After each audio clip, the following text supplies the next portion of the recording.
Hola companys, companyes, continuem amb els vídeos de la ferramenta OpenBoard. Anem a fixar-se en la paleta d'objectes que tenim així a la dreta.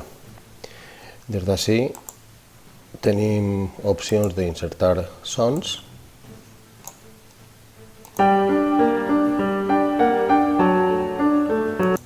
que afegiríem a les nostres activitats.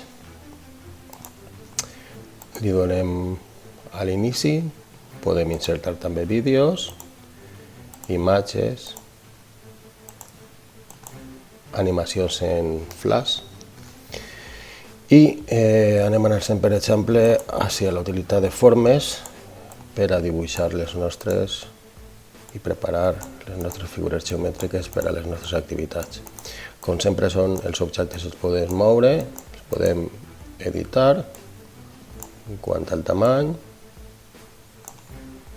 i com sempre també els podem eliminar.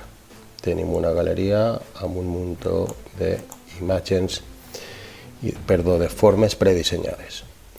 Anem a anar-se'n ací a la part d'aplicacions, que hi ha utilitats molt interessants. Per exemple, per a preparar les nostres activitats de matemàtiques, podem posar un escaire,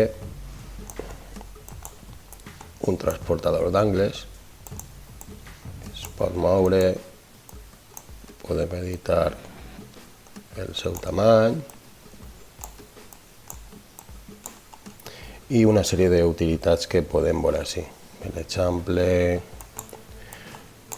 un rellotge. També tenim un cronòmetre que ens pot servir també per a fer comptes enrere, calculadora, una sèrie d'utilitats que anirem insertant quan comencem a crear les nostres activitats.